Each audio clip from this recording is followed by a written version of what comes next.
everyone, and welcome back to Katawa Shoujo!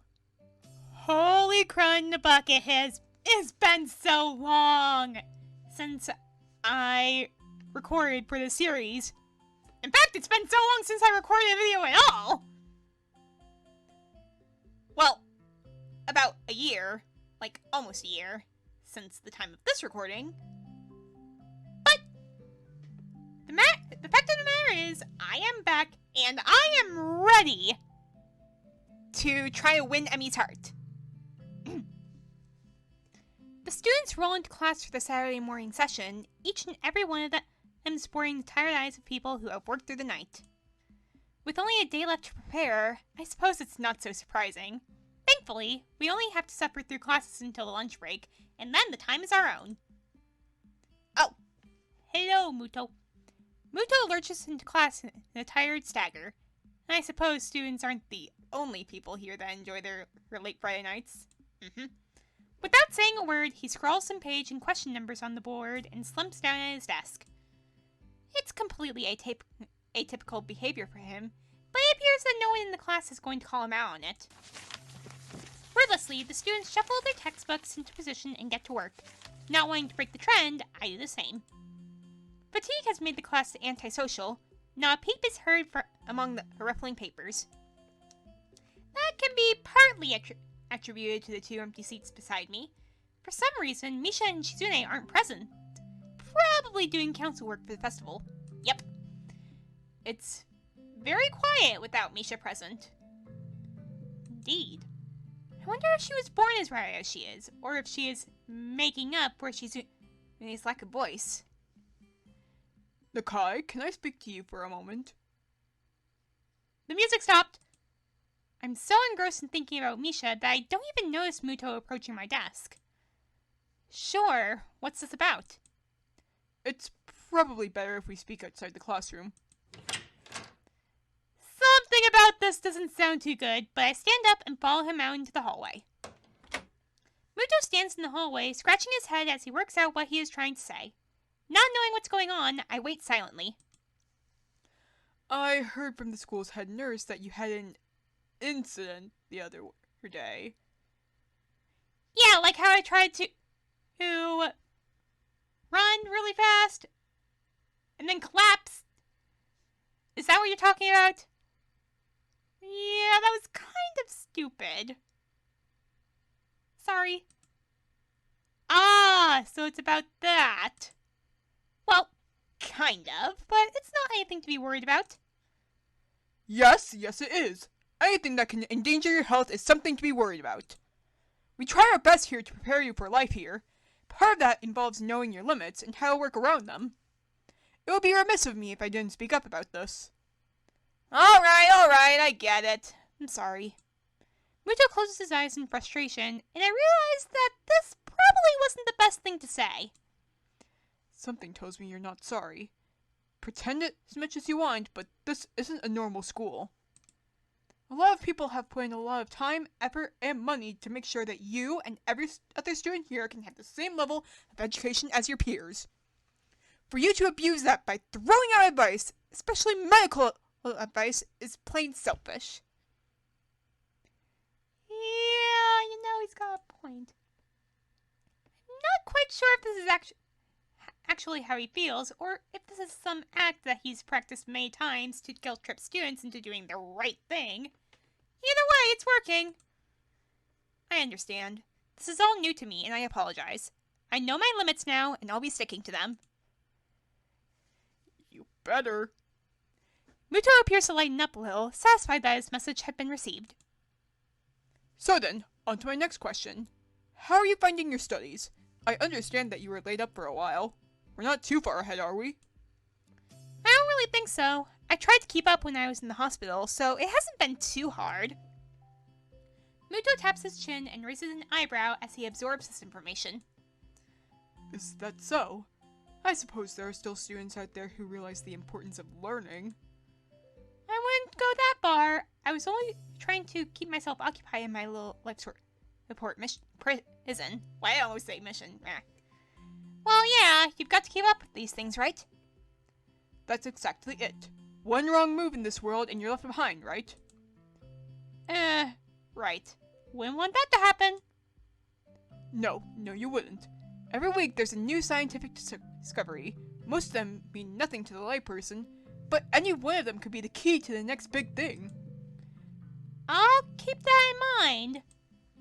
It's obvious that Muto's serious talk is over, and he's gone back to his standard, slightly scatterbrained approach to life.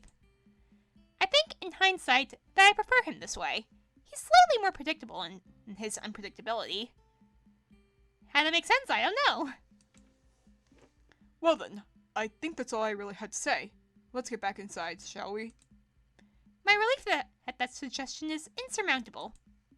Sure, you're the boss, right? Muto pauses for a moment. I don't think any of my students have ever said that to me before. For an instant, I consider replying to this, but something deep within me tells me to shut my mouth and get back into the classroom. A few of the students jump at the sound of the door, rapidly trying to pretend that they are working on the questions on the board. I was totally doing the problems. I was totally doing them. Look at me. Look at how good I am doing these problems. Some don't even bother, their heads slumped on the desk as they nap. Thankfully, it would appear that Muto does not even notice them. He returns to his desk and retrieves a scientific journal from one of the drawers. I guess I got to him there. The class returns to the near silence that Muto and I left it before our chat.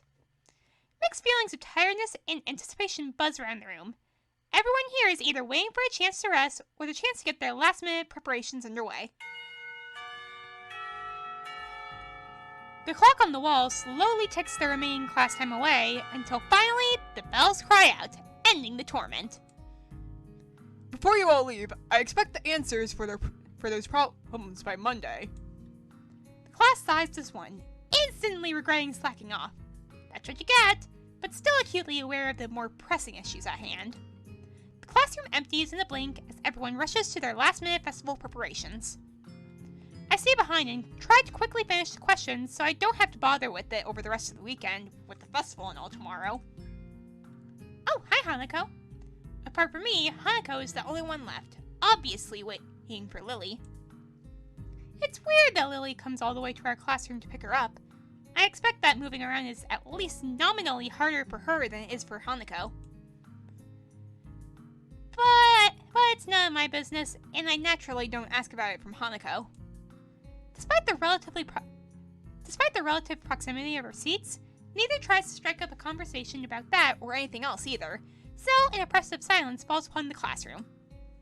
Time passes in silence. It's probably just 15 minutes or so, but it feels longer. I turn pages of my notebook. Hanako turns pages of the novel she's reading. My pencil lead splinters against the paper just when I was about to finish a paragraph. The sounds of my irritated sigh and subsequent fumbling around for a sharpener feel like they're breaking the mood in the classroom. Hanako keeps her eyes firmly away from my direction. Before long, Lily's tall figure appears in the doorway. Hi, Lily. Hanako? Her name is all it takes to make Hanako jump up from her desk and run to Lily. Bye. They talk quietly for a moment, but it isn't long before Lily leaves down the hall and Hanako aisles back into the classroom, taking her seat once again. I watch Hanako out of the corner of my eye out of sheer curiosity at the idea that the two would be separated. For a couple of minutes, she does nothing but sit with her chin in her hand, staring at the desk dejectedly. Why can't I speak? Why can I never speak? I don't get it!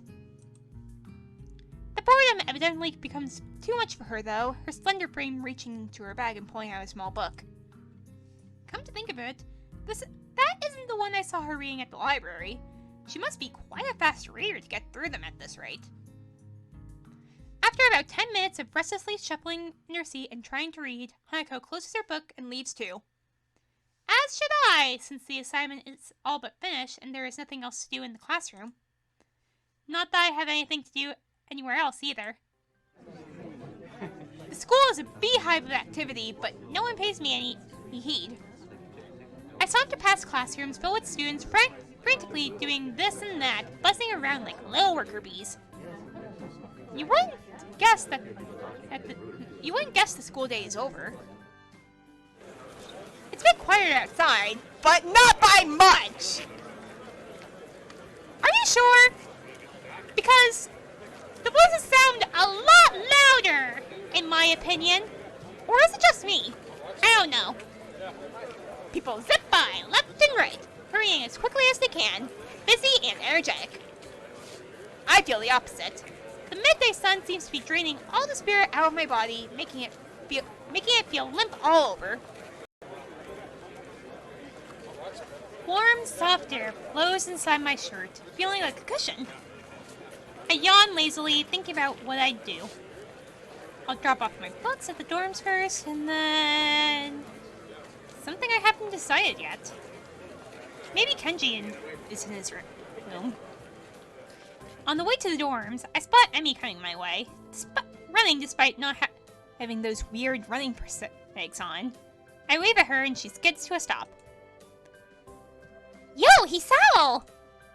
Spatters of white and green paint adorn her nose and chin respectively, but her smile is wide, as it seems that it always is.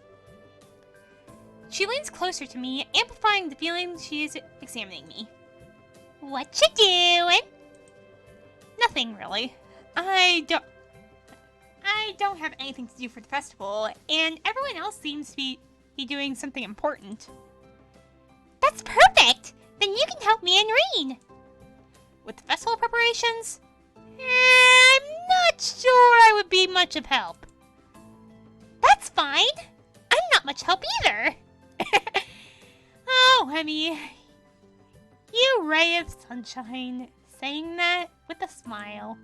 Emi grabs my wrist and starts dragging me back inside the school quite forcefully. Even her walking speed is more like jogging, making me stumble over myself simply trying to keep up. The stairs slow Emi down a little bit. Maybe it's hard to climb with her legs, or maybe she's finally run out of breath. We go all the way back to the 3rd floor into the seniors' hallway, ending up where I left 5 minutes ago. I could just as well have stayed here waiting for Emi, had I known.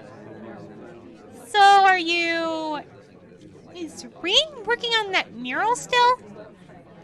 That's right! She needs all kinds of paints and brushes and stuff, so I went to get them from the art classroom. And you need me to help with that. Well, Reen told me you had already helped her, so I thought you wouldn't mind. I wouldn't mind at all, if I get to see Best Girl. Wait, what? I'm supposed to be on Emi's route. I see. So thanks to Emi's flaky logic, here I am again, collecting stuff from the art classroom for other people. The room is empty apart from ourselves, and the lonely specks of dust floating in the air. Emi skips straight away to the back wall, digging out a tiny crumpled piece of paper from her pocket. While she tries to make sense of the scrawled handwriting, I take a closer look at the materials laying around here. Dozens of paint cans and bottles are arranged on the shelves in the most unorganized fashion. Some look like they have been left there for several decades, relics of previous art club generations. Next to the heavy stacks of neatly piled drawing paper are boxes full of different sized brushes and unsorted crayons. The smells of paint, turpentine, and fresh paper float in the stale air, mixing in my nostrils to form the unmistakable scent of art. Ah, there's nothing like that art smell. Emi studies her notes, comparing them to markings found on the various paint cans, and passes them to me as she finds the correct matches. She stretches her neck to look at the topmost shelf, but it's not quite enough. Her eye level stays below the shelf no matter what she does. Emi gives up and just looks up to the shelf longingly, like a child at a toy store. Gosh, I can't talk! Having an annoyance. Like I am right now! After a moment of building anger, she starts jumping up and down, apparently trying to speed read the labels during the fraction of a second she can see them, and catch what she can.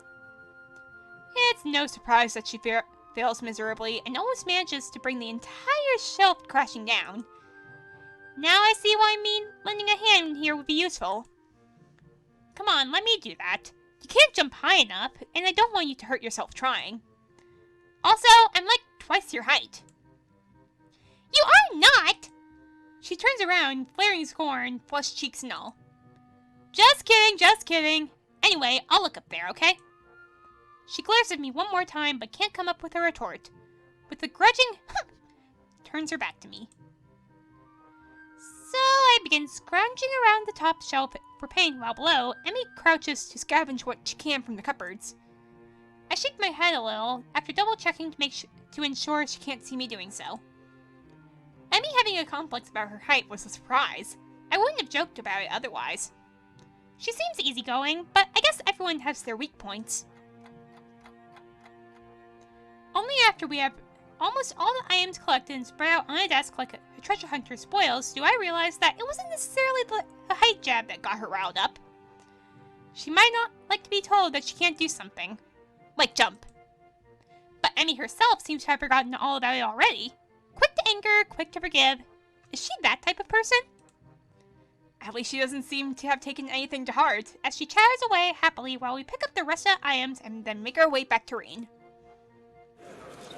I chivalrously carry the bulk of the materials as we make our way towards the dormitories. Rain is really stressed about getting her painting done. It's her own fault, though. She should have started earlier. Is she going to make it? No idea. It looks good to me, but with Rain, you never know what's going on. True that. I found her this morning lying in front of the dorm in a fetal position. She hadn't slept all night. I can't believe that the night nurses hadn't found her. And now she's painting again like crazy. Yeah, I've noticed that she comes off as kinda unhinged, so to speak. Emi giggles at that, as well as at my likely too obvious awkwardness. I don't mind it. She's just a little weird sometimes. On that, I can agree with her. Unlike me, Emi seems to be cool with Rain's whatever it is that feels so off about her. Still, they don't feel close like Misha and Shizune do. With them working as a single entity sometimes, it's hard to say where one ends and the other begins. Even though they're so different, just like Emi and Rin are. And Rin is the most different of them all. Different from anyone else I've met. Yeah, I guess she's a very unique person. I return to that word again, as if it encompasses Rin's personality by itself. But really, it's just a substitute for a lengthy description of her oddities. Emi giggles as I grasp about her a properly descriptive word. She's just weird. Sure that. You know, earlier she just spent half an hour sitting on her box. And stared at her toes. She giggles again in a way that makes me think she doesn't know what's funny about it. It just is. All that time. The working area is a mess, but the mural itself has taken over even more of the wall than since I last saw it. The disfigured human figures have been mostly colored in tones of red, pink, and orange. Weird, imaginary things populating the spaces between. It looks nice. I can't think of any word that would describe the word concisely and comprehensively, so I settled myself on a nondescript nice. But honestly, it feels that the area around the wall becomes untidier at the same rate as the mural progresses. The ground is littered with dozens of paint cans, various art supplies, and empty soda bottles. Rain herself is in the center of this chaos, standing there looking very cozy as if she was a natural part of the scene. Her pant legs have been rolled up to her knees, exposing her thin legs which sport a drying spectrum of horror paintings, similar to those on Emi's face. Emi sprints to Rain ahead of me and gleefully jumps in front of her. I'm back! That was fast. Did you run in the corridors again? Hisao helped me. Emi points victoriously at me. Rain turns around, following Emi's finger with her eyes, looking at my general direction. She nods absent-mindedly at me. She looks like she hasn't slept since last night. A vacant, glazed stare that's focused slightly off me, and movements like in this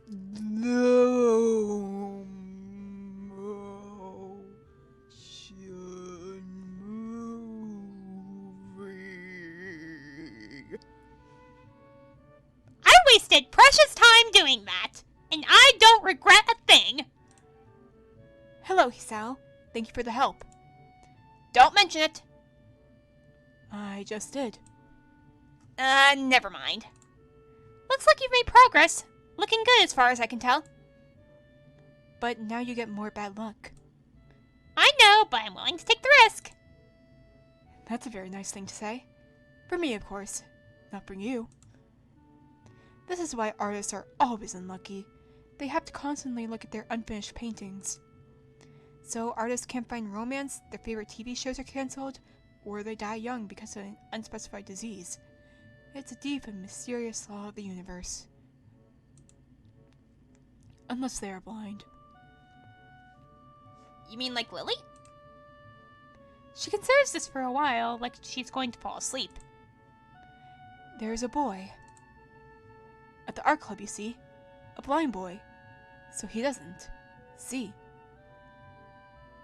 Oh, you're talking about Kenji, aren't you? You already told me. Oh yeah, See, I told you it's been so long since I last played this game. I can't remember a darn thing! I glance sideways at Emi, and she glances back in a way that tells me she has heard this one before, too. Neither of us says anything to Rin, though, so she continues her monotone soliloquy like an unfunny stand-up comedian. He should become an artist. No bad luck, guaranteed. Don't you think that would be a good idea? That only blind people should become artists?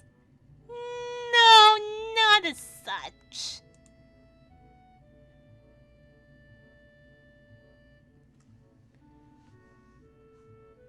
It's kind of an interesting thing to think about, though.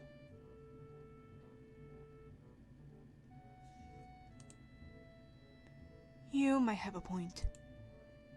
Abandoning this train of thought, she turns again to consider her work and starts humming a tune that I think I recognize but can't remember the name of.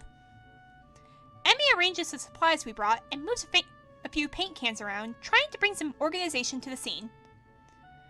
Emi, I need the Prussian blue paint. Which one's Prussian blue? She is staring helplessly at 7 or 8 cans, each with a different tone of blue. It's the one with the Prussian blue paint in it. Well, thanks for the help, Reen! Jeez, Reen, you're not helping at all! I look around as well, even though I don't know what Prussian blue looks like either. I wonder what blue has to do with Prussia. Prussian blue, eh? If I can find out what Prussian blue looks like, I'll show you right here. This is what Prussian blue looks like. Okay, moving on. Or what Prussia even is. The name sounds vaguely familiar, but I can't place it.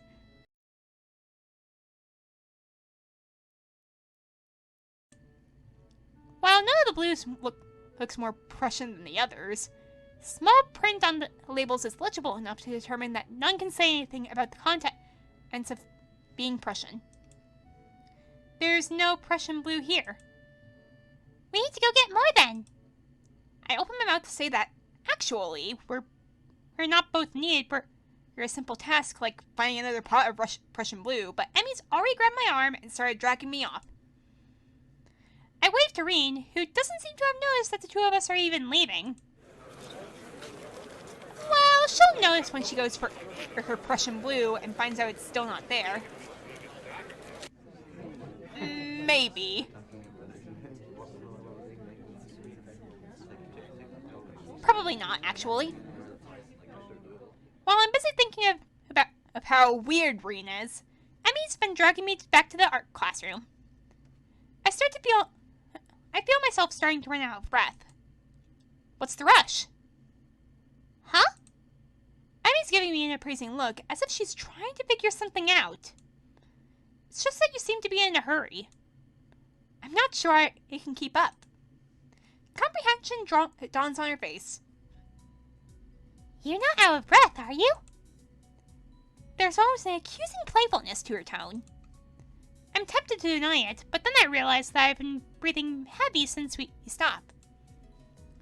Guess it's kind of obvious. A little. Not everybody can be in shape, you know. Takes all kinds, right? Emi frowns. It's not a particularly good frown. That is... I should get in shape? Not that I hadn't already decided to try for that. After that flutter on the track, I figured there's a real need to get in some sort of running habit. I was, after all, feeling pretty good until I had my false alarm.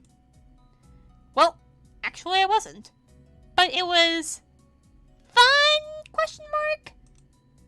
Meanwhile, my comment seems to have helped Emi come to some sort of decision. Well, that's it then. She gives me a serious look. You're joining me.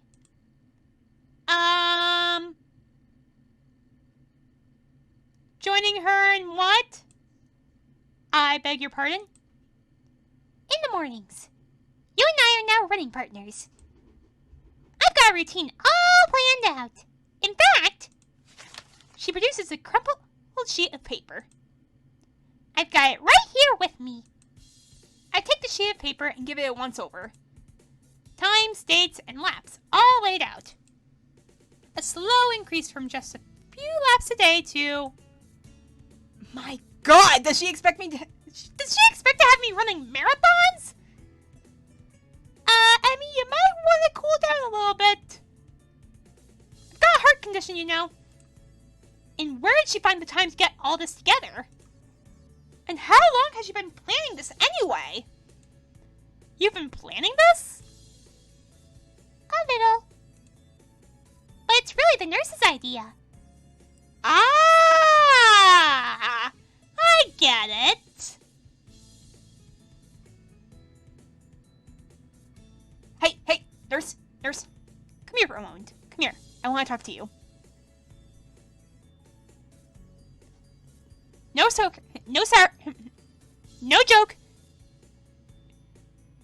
That was a good idea. He told me to keep... I need to get back into my Emi voice. He told me to keep an eye on you to make sure you exercise like he told you to. A vast conspiracy? Maybe Kenji's onto something here. This seems a bit much for just keeping an eye on me. Well, to be honest, I've been trying to find a running partner in the mornings for a while now. My God, Kenji! If only you could see the scheme unfolding! What do you need a partner for, anyway? It's easier to keep up a workout if you're not the only one doing it. Isn't that obvious? You're less likely to quit if someone else is counting on you to be there, right? I see. And this won't only keep you running, but it'll make sure I keep running as well. Meaning that I'll be obeying the nurse. And I'll be keeping an eye on you just like he asked. You can't quit, Hisao. And if I refuse? I have no intention of refusing, of course. But I've got to at least put up a token resistance to such a masterfully executed plan. Well, if you refused, I'd have to pout. And you'd have to live with being the guy who made Emi Iburazaki pout. You don't want that on your conscience, do you? As if to demonstrate, Emi begins pouting. It is the most adorable, heart-wrenching thing I've ever seen. Okay, I'll do it. Just don't do that. I feel like I just hit a puppy. So it's settled, right? You're going to be my running partner? Follow the workout? And the dietary plan? Dietary plan? Yeah, the dietary plan. You've got to eat healthy if you're going to get in shape, you know. I examined the workout routine closely. I don't see a dietary plan on here. Oh, right! I forgot to give that to you. Another crumpled sheet of paper is produced and handed over. It's somewhat less detailed.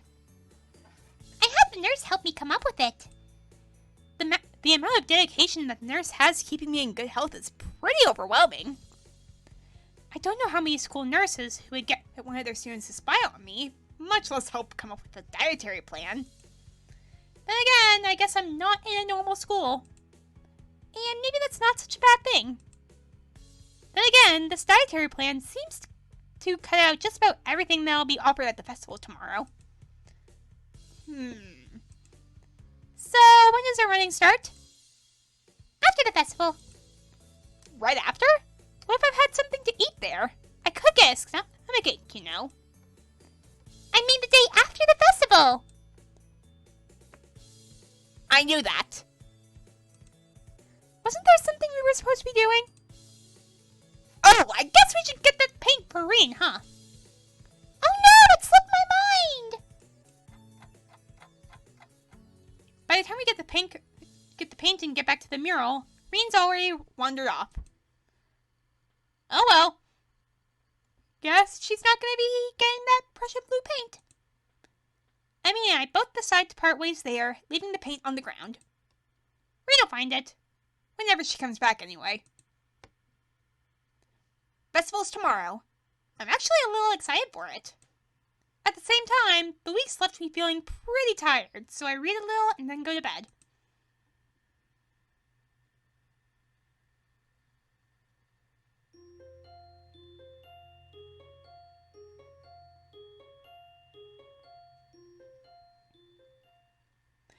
All right.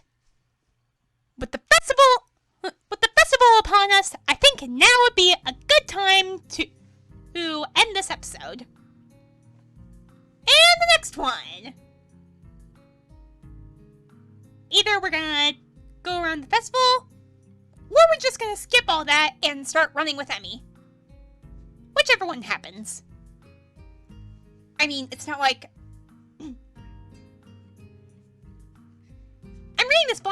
I'm playing this blind, okay?